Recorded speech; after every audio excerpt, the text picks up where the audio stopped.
Hi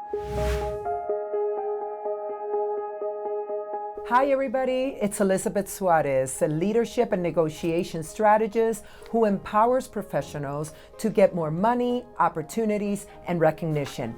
I am joined today by Liz Windisch. She is a certified financial planner with Aspen Wealth Management.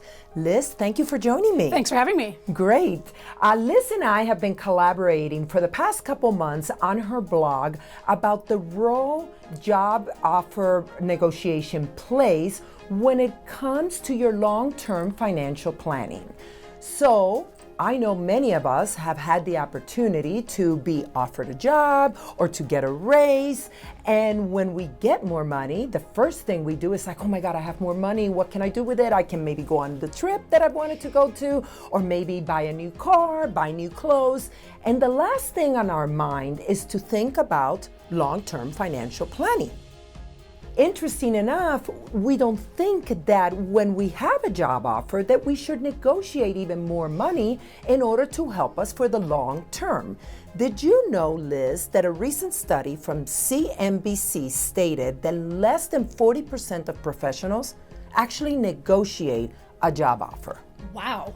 In addition to that, what is even worse, there was another study conducted by Salary.com, and Salary.com says that close to 84% of the employers, they expect for you as the candidate to actually negotiate your salary.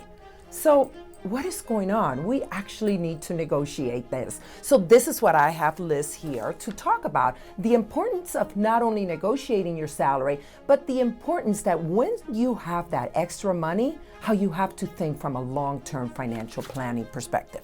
So let's go ahead and start the conversation, Sounds Liz. great. So Liz, let's start by sharing, why is financial planning so important for all professionals? Well, financial planning creates an opportunity to set long and short-term financial planning goals and gives you an opportunity to reach those goals. Having a plan now gives you the opportunity to course correct if you're off track. That's a good point. So let's assume that some of you out there are holding a job offer. You got that job offer you wanted, and you are excited.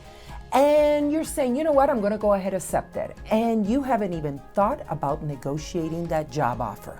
I know, look at your face, Liz. I know you and I are the same in this. Share with our viewers, what would they leave on the table if they don't even go and try and negotiate a little bit more? Very simply, the more money you make, the more money you can save. Over the span of your career, those decades, that money has the potential to compound over decades and decades. That has the potential to add up to hundreds of thousands of dollars by the time you retire. So imagine now you're in your 60s, your 70s, you finally retired, and you are able to check off every single item on your bucket list because you negotiated a higher salary. That is beautiful. That's what we all, that's the American dream, if you think about it. So let's assume that we negotiated the job offer, we accepted it, we have great salary and everything.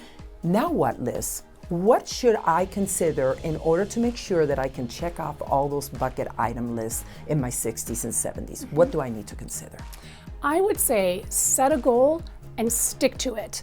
Whatever goal you set, say that's saving 10% of your salary, set it and forget it. If you leave it alone, you'll be pleased by the time you retire.